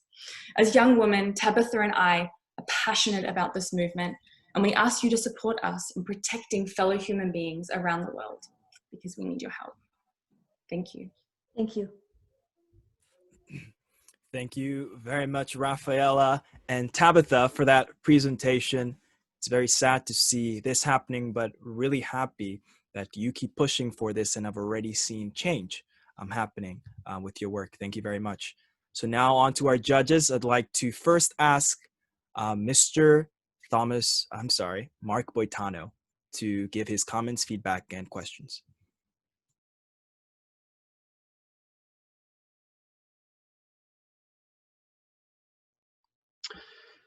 Yeah, ladies, thank you for your courage and passion around this issue. It's quite remarkable. You're going to the streets, demonstrating, starting, from the ground up, really, and a lot of significant movements. That's how they began. Let me ask you a couple of questions. So is the goal to get rid of pornography, or to stop the exploitation of children, violence, that kind of thing? What's the big picture goal of what you're trying to accomplish? Yeah, that's a good question. The big picture goal is really to end the pornography that is non-consensual. We each have our own different views about pornography and the effects of that. But our organization is really trying to tackle these videos that come onto these websites that are non-consensual, that are real acts of violence, that are real acts of rape, trafficking, and we believe that first and foremost, those should be eradicated. Okay, yeah, well, thank you for that clarification. Because, for me, one of the things that shocked me recently, over the last couple of years, is just the mindset change in, society with regards to pornography, in terms of unionizing sex workers and this kind of thing, which is a sea change in the last 3 to 5 years. And I guess you have to just kind of, break away fight at a problem a step at a time. Yeah, exactly. What kind of legislation are you working on? What are some of the legislative goals of your organization? Yeah, we've been really lucky to be connected with an MP in Alberta, Arnold Viersen, who is really, really big on this issue and is working really hard, his team. And we actually had a meeting a couple of weeks ago with some other people from our campaign, someone in particular who has been working on how to kind of come up with a model that could be used in a bill to make sure that consent is at every single level. So consent should be the power of consent should be with the actors, with the people that are in the videos. And how do you make sure at every level, from the actors to the distributors, to the big websites, how does consent follow through the whole way up? And so that's something that we're really working towards, coming up with a bill for that. I'm not in legislation, and I don't have a legal background. Our job in our campaign is to really raise awareness and to be working with these different organizations and kind of help where we can. But yeah, that's our main thing that we've been working on at the moment, is that consent. Okay, well, good. Yeah, I'm glad you have, member of MP. They have staff that can help with just about everything. And if you're able to make some significant legal change in Canada, you can export that to other countries. And, again, chipping away at the big problem, bigger problem of how pornography stereotypes women, it affects, relationships between men and women. We can just go on and on and on. But I like the way you've targeted what you're doing now, and wish you the best of luck. And yeah, thanks for your presentation. Thanks so much. Thank you very much, Mr. Mark Boitano, for your feedback. Let's move on to Miss Tarina Ahuja. Yeah, absolutely. That was amazing, guys. Thank you so much for, outlining the issue. And what I really, really love about it is that you have such a specific target, right? You have a problem that you're going after, and you're doing it in a multitude of ways. I know that you mentioned the conference, the legislation that you'd advocate for, the protesting that you do. And, it's so inspiring to see that you do that rain or shine every Tuesday from 3 to 4. Like, that is incredible, that dedication, that time, and all for such an important mission, because exploitation is something that is so prevalent. So anyway, that's all to say that you all are amazing. Kind of on the front of, you guys seem to be incredible mobilizers. What does that team look like every time that you are gathering on Tuesday? Who are the people that you work with and kind of building those coalitions? Yeah, I mean, we only started in September 2020, but it's incredible like how fast this stuff happens. Exactly. Yeah, in terms of protests, it's still hard to get people to come out. So we have a range of numbers. We've had some key events, particularly one back in October, which was actually I think it was my second protest ever, which we worked with Trafficking Hub in the US. So they kind of organized it, and then it was my first kind of mobilizing job of, okay, this is happening in London, it's happening in Montreal, and it's happening in Los Angeles, and who can mobilize it here in Montreal? And I was like, okay, well, I'll do it. So that was like the biggest one that I'd been a part of. But back in last March, I think they had like a couple of hundred people, which was really cool. But yeah, we're working with lots of different people, as I said, all the different organizations.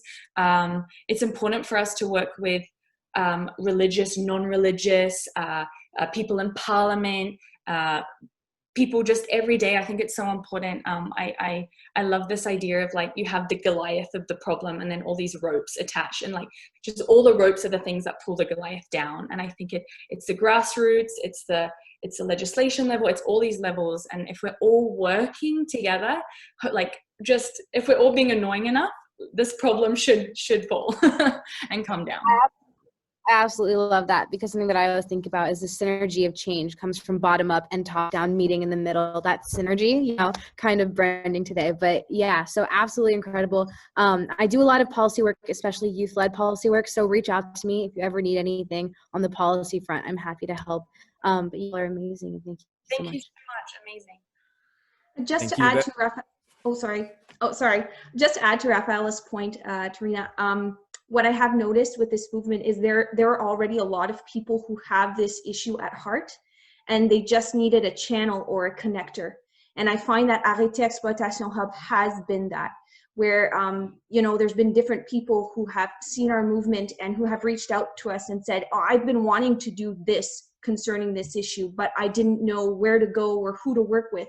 So we've really seen a lot of that in our movement. It's just being a connector and getting things flowing in the right direction, which has been really, really neat. Thank you very much for the presentation. And for Tarina, for giving your feedback and comments. Now on to our third judge, Mrs. Alexa Ward. Yeah, thank you. Yeah, I was very moved by that. Such a serious issue, such a tough issue, and you're dealing with it so clearly. You have very clear objectives. It's interesting, you've just started this, less than a year ago, but I don't have any questions. I agree that point of being a connector is very important, and it really seems that you're very clear on where you're trying to make the connections. And honestly, what I felt in my heart while I was listening to you is I hope you're taking steps to really protect yourself. I hope that you're talking to legal persons, legal counsel, because this is such a vicious area, and you're putting yourselves out in such a vulnerable way that you really need to be very careful to take the steps to protect yourselves. So, Yeah, completely right. Thank you for you. that advice, and thank you for your support. Yeah, Yes, thank you. very moved. Thank you. Thank you very much for your comments, Mrs. Alexa Ward. And now, ladies and gentlemen, we're going to transition to the voting period, okay? But before we do transition, we're going to hear very briefly 30-second spiels from each presenter. So I'd like to first invite up Kodai Abe to talk on and to give a very brief explanation of what Hyojang Conference is. Yes, so thank you. So once again, our initiative is the Hyojang Conference, where we seek to unite the biggest division in the world, which is the divide of North and South Korea. And so we are raising young people to become these peace-loving global citizens that can bridge the divide of not just Korea, but the divide that we see throughout our societies and throughout the world. And so we are working closely with international students as well as the top leaders in different fields. And so I hope you can all help support our initiative as well. So thank you. Thank you, Kodai Abe. Next, we have the trio from McGill on their presentation, Through Their Eyes. So our team is Through Their Eyes, and we're very passionate about spreading awareness surrounding the orphan crisis. Our project revolves around breaking the intergenerational cycles of abandonment through family strengthening and direct support to orphan children. With your support, we will be reaching out to these organizations and ensuring that our funds and project contribute directly to the betterment of these orphans and families, and to reduce discrimination in distribution of care. Thank you so much for your consideration. Thank you, Mariam. And next we have Dinner Table Talks by Sunmi Iwasaki and Stephanie Diaz. Hello, everyone. A little bit about our project. Due to misinformation and spread of negative media, Dinner Table Talk is a podcast that seeks to tackle really pressing issues related to the SDGs by focusing specifically on Sustainable Development Goal number 17, partnerships for the goals. Our plan is to partner and network with like-minded individuals and organizations, especially leaders in local and non-local communities and experts that are already doing the work. We want to give them the platform to have something to say for those who have something to say, and empower young people to take action and make a difference in their communities and across the world. We're uniting people under one purpose, and that is to make the world a better place. Thank you. Thank you, Stephanie. And Dinner Table Talks now for the final presentation that you just heard, Arrêter Exploitation Hub. I hope I pronounced it right. Tabitha Wilson. So Arrêter Exploitation Hub, which is Stop Exploitation Hub in English, is a movement based in Montreal. And we aim to raise awareness of the hosting and profiting of non-consensual porn, trafficking, child sex abuse, and rape occurring on MindGeek's pornographic site, Pornhub. We seek to fight for equality for every human being and justice for those who have been exploited and used as a commodity by MindGeek and Pornhub.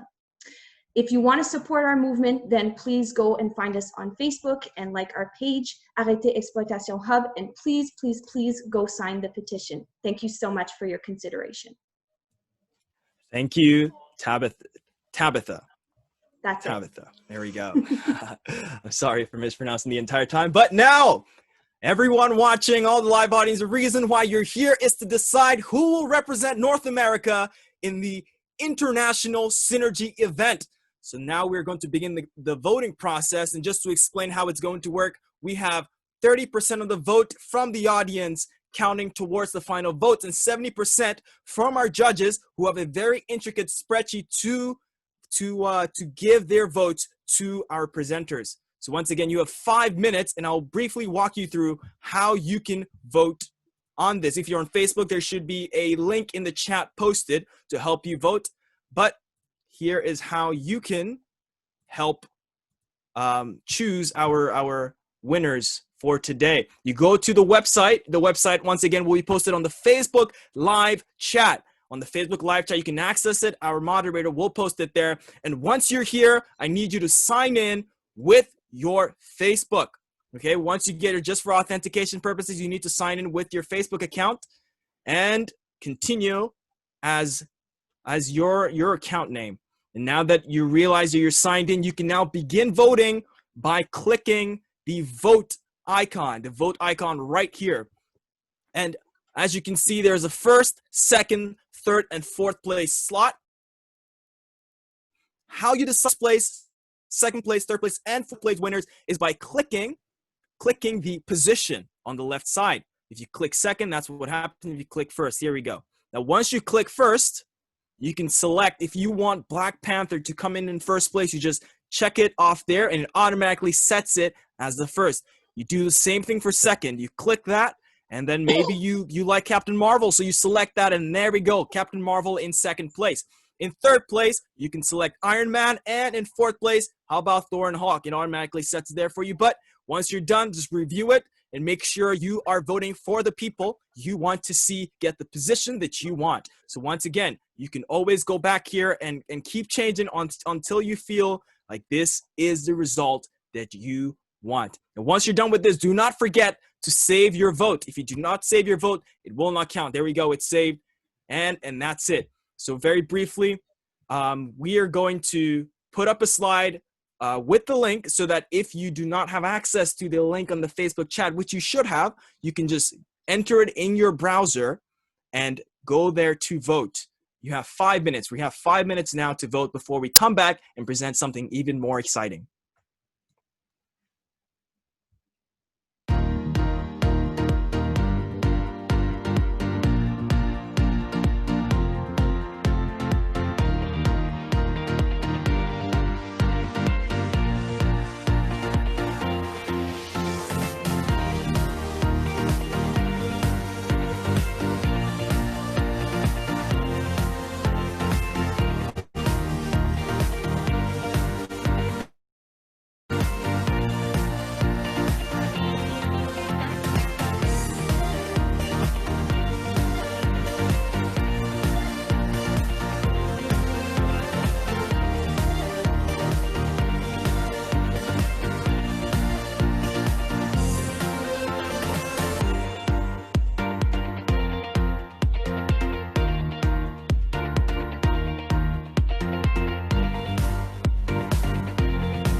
1 minute reminder, 1 minute. 1 minute till the end of the voting.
All right, everyone. Thank you.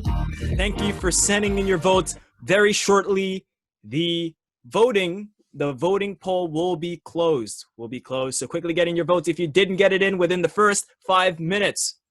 And so, ladies and gentlemen, on to the next part. We're going to announce the winners in just in about 5 minutes. But right now, we have a very important part of our program. That's right, we have the President's Volunteer Service Award.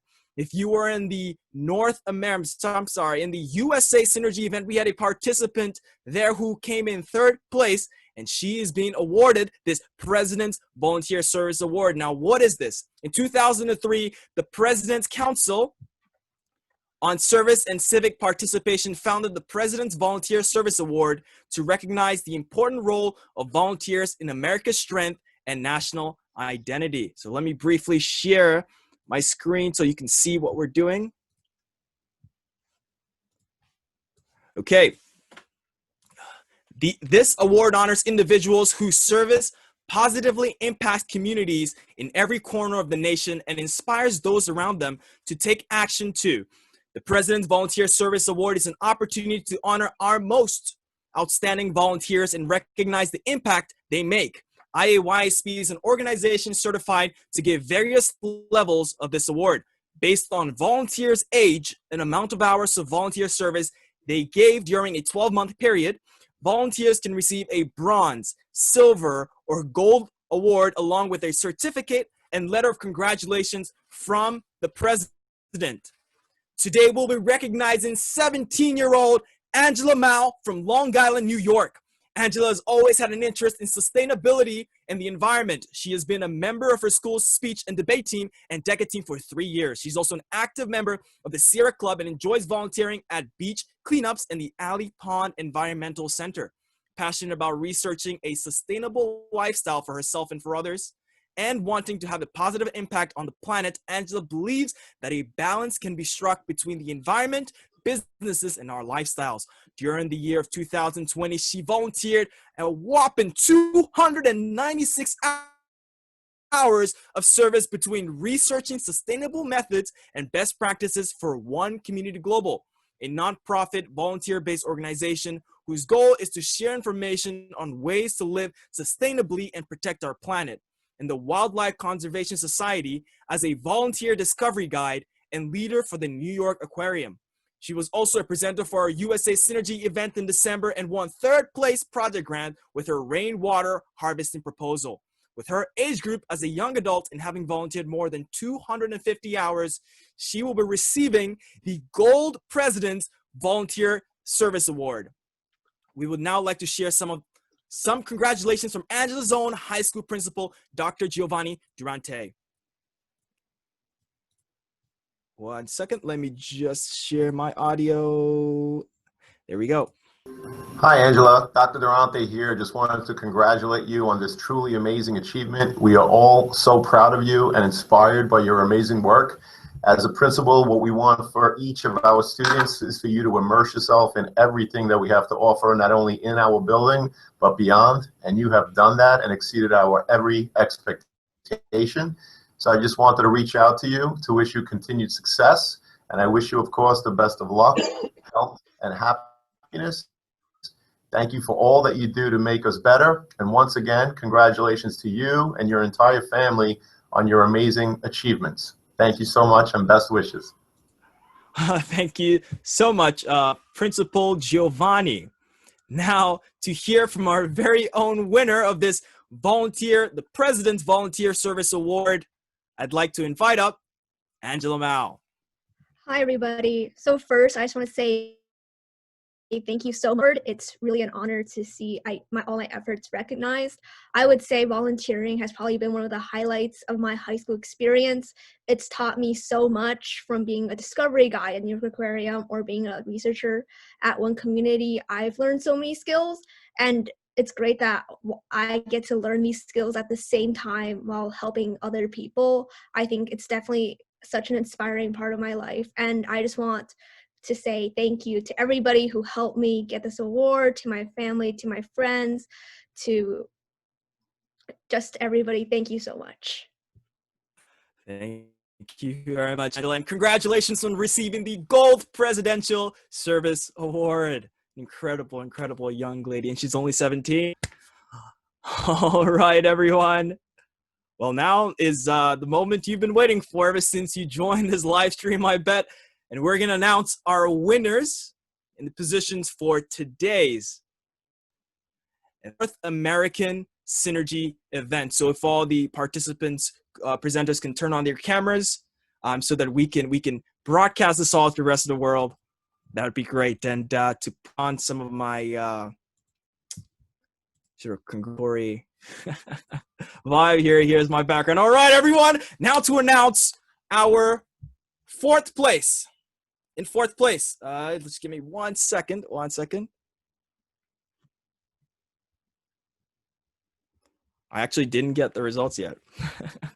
But yeah, let's just keep praying. I see some people a little bit worried right now. But actually, before we go on to the recognition of our winners for today, we actually have something special. In the beginning, I mentioned that the second place winners were walking away with $500 and the first place winners were walking away with $1,000. But per the generosity of Women's Federation for World Peace International in New York, once again, our judge, Mrs. Alexa Ward, is the vice president of Women's Federation International. They are offering a $250 grant, the third place and the fourth place as well. So everyone here is going to be walking in. So that's incredible. Let's give a hand to Women's Federation. Wow, this is truly incredible. They're doing a lot of amazing things and also supporting this our IAYSP initiative as well. All right, the results are in. The results are in. Ladies and gentlemen, in fourth place, we have, can I get a drum roll? That's right. The trio from McGill University, Mariam, Senna, and Tad Wu. Let's give them all a hand, as that was an incredible presentation from the three of them. I really, really liked their presentation, orphans, and I appreciate their work towards helping these young people who really have nowhere else to be. Thank you very much. All right, ladies and gentlemen, now on to our place. We have drums. Dinner Table Talks, Stephanie and Sunmi Diaz. Both of them are going to be walking away from here with $250 grant prize sponsored by Women for World Peace International, New York. All right.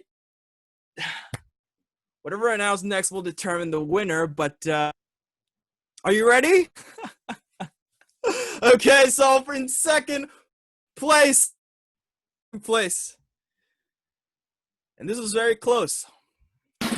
Very, very close. We had ties here and there amongst the judges voting on each side, and so it was very close between the two, but one definitely took it home. And in second place, walking away from here with $500, we have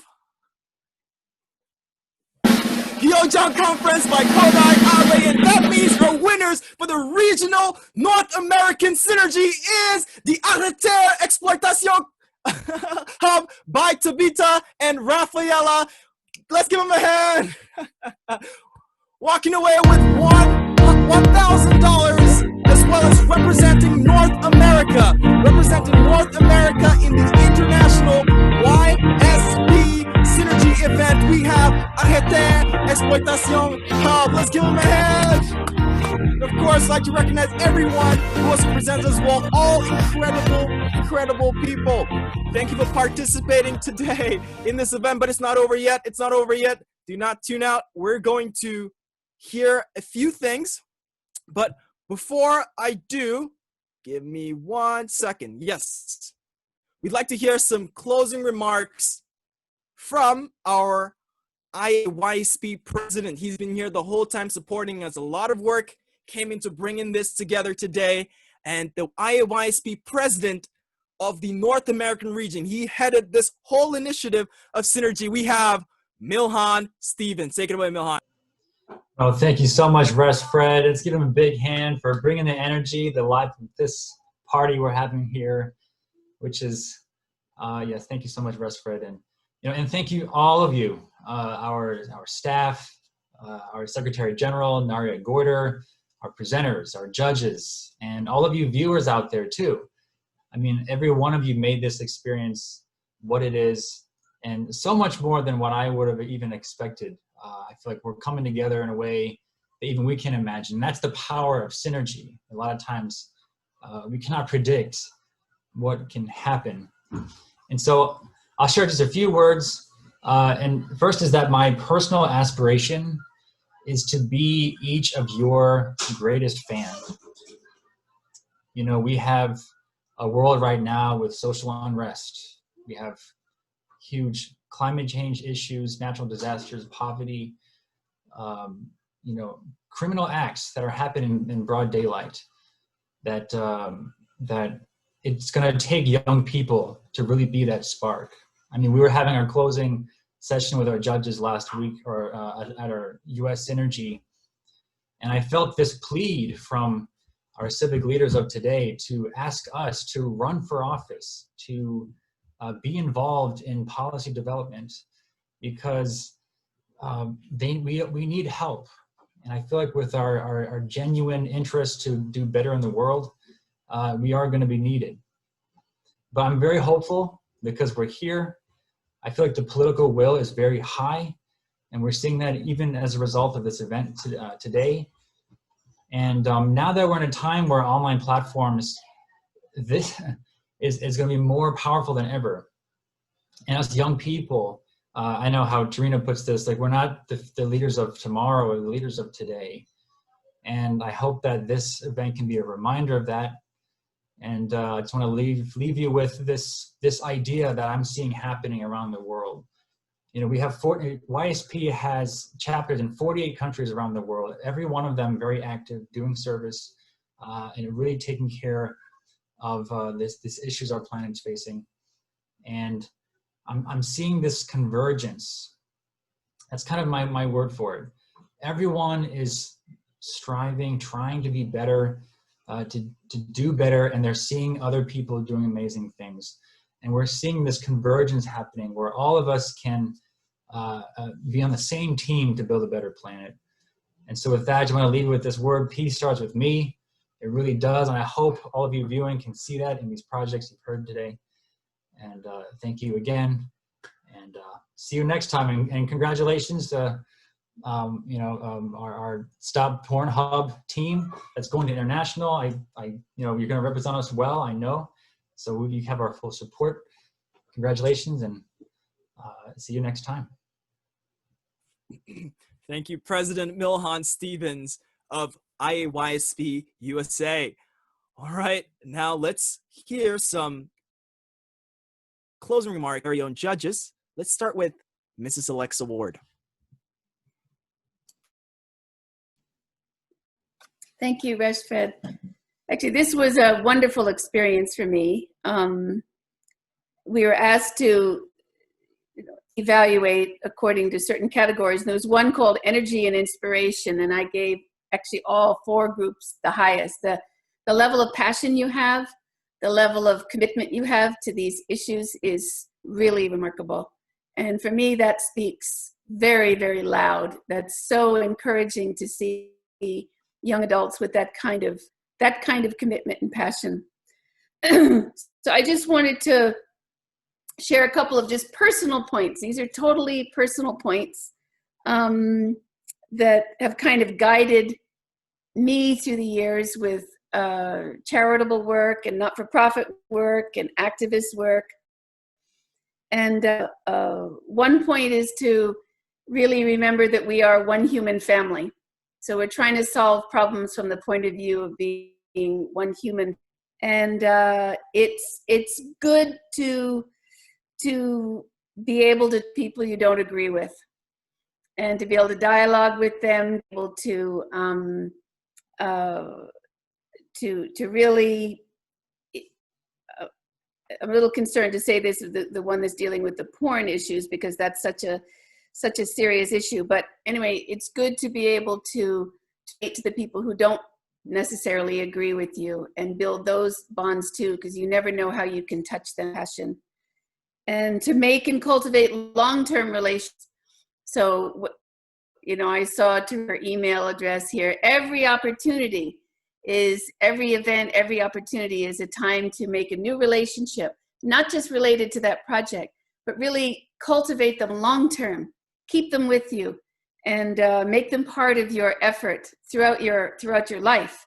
It's really that I've tried to do, and because of it, have this wide group that sort of has moved with me. Believe that people have been prepared to support your cause. And they're out there. They've been prepared to support it. Believe that you can personally make a difference. I think most of you do. You're quite remarkable how you present yourselves. And I would encourage each one of you to try and build UN connections now, people within the UN, within your kind of general area. So with the SDGs connects to the UN, so you want to begin to find people within the UN system, parts of the UN that are interested in this work, and begin to cultivate that. They're always looking for good partners, and every one of you is a good partner. So thank you very much. It was really, really a privilege to be able to participate in this today. Thank you. Thank you, Mrs. Alexa Ward, International Vice President for Women's Federation for World Peace. Now let's hear from our very own Miss Tarina Kaur Ahuja. Hi, everyone. So first of all, today was absolutely incredible, and every single one of you are absolutely incredible. And I think kind of where I want to start is Milhan just said that, young people, we are seeing an incredible energy, incredible innovation, and we're not the leaders of tomorrow, we're the leaders of today. But the key to that is making sure to build partnerships, whether it be getting the wisdom of older generations that have that wisdom and binding it with that energy, like Mr. Boitano said, getting those partnerships with the UN, like the amazing Ms. Alexa Ward just said, or making partnerships with other young people like those of them here. But if I was to give you any advice, and all of you guys are doing amazing work, so I don't even know if you need it, but I would say lead with empathy, whether it's leading your organization, whether it's reaching out to people, lead with true and genuine empathy, understanding that lived experiences of your fellow human beings, of your fellow people should be the #1 priority. So when you build a team, when you build outreach, and when you're trying to connect with others, make sure you keep empathy in your soul, and just never doubt the impact you're able to make, because impact, of course, you can measure in numbers, but what I like to measure impact in is the amount of people you're able to connect with in the way that how are you able to connect with them as a fellow human being? What impact are you able to have on them, and how you can collaborate? So either way, I know all of you guys are going to continue making such incredible change. Never doubt yourself. Reach out to me if you ever need anything. I put my contact information below. But keep doing what you're doing. Never lose that energy, and never be afraid to reach out and take risks. Thank you very much, Tarina Korahuja, founder of the Kausa Girls. Thank you. And let's hear from our very own Mr. Mark Boitano. Yeah, so everybody, thank you. Real privilege to be here with you today. Thank you for the opportunity. And, you know, like Alexa mentioned, just for all of the presenters, we could score up to 30 points. And for me, everybody was plus or minus 1.5 points. So it was very, very close. So you all did an exceptionally great job. Just a couple of points.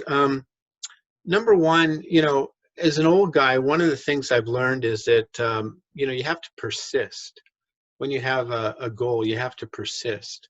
I know when I was in the legislature, it actually took 7 years to get rid of cockfighting in New Mexico, believe it or not. I mean, you'd think that would be an easy thing to do, but it wasn't. There were, you know, groups that would come in and say, this is a cultural sport. It's been in our culture for decades and hundreds of years and all that. But, you know, persistence really pays dividends, especially because, you know, every space is so crowded. The space you're working in right now, regardless of what it is very, very crowded. And, you know, before many of you were born, there was a book written called The World is Flat. And they talked about how the power centers changed from countries to corporations to individuals. And we all have a strong voice now, right? So you have to be persistent in a very, very crowded space. Other thing is, you know, you know, what I've learned is that if you ask people to help, they'll help. So, you know, people that don't help, the reason is because their friends, family members, and associates haven't asked them. So, you know, when you're building something from the ground up, ask around and people will tell you, yes, I'll be willing to help. So that's one way to build capacity. And, you know, finally, I'm just really inspired by young people like you who are getting into the game. That's a part of, you know, the fabric of America. America is one of 192 nations around the world, but well, and I know there's some Canadians here, but a part of our fabric is volunteerism. So, you know, Americans and probably Canadians too, I don't know the numbers for Canadians, donate, you know, a portion of their income every year to help different projects, and more than most nations. And we volunteer more than most nations as well. So you're really helping to build and to maintain the fabric of our nation. And I, regardless of whether or not we're Americans or Canadians, and I appreciate that. So thank you. Thank you very much. Mark Boitano, former member of the New Mexico Senate. Well, ladies and gentlemen, this about wraps up today's event. I'd like to once again reiterate that our first place winners, that's Tabitha and Raphael, are going to be representing North America in the International Synergy event. That's happening later this next month, February 2021. And I'd like to just share a very brief announcement.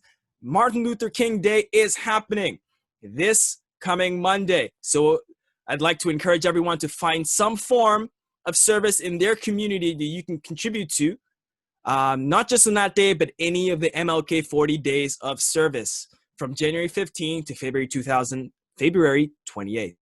This initiative was started in California in partnership with the YSP, CARP, Service for Peace, and the City of Oakland. So if you're in Oakland, you can plug into this. If you're not in Oakland and you're in other parts of the world, you can find various ways to contribute. So please seek those opportunities.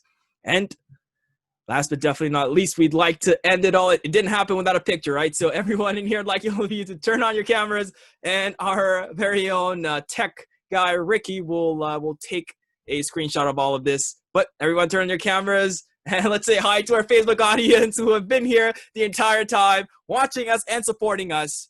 Incredible people here. All right. You good, Ricky? All right. So thank you all for joining us. Thank you for joining the North American Synergy Event 2021. We have our winners going to represent us, so please check that out as well. The Facebook event will be coming out, so you can expect to get that invite. Thank you all for joining us, and we'll see you in the next event. Bye-bye.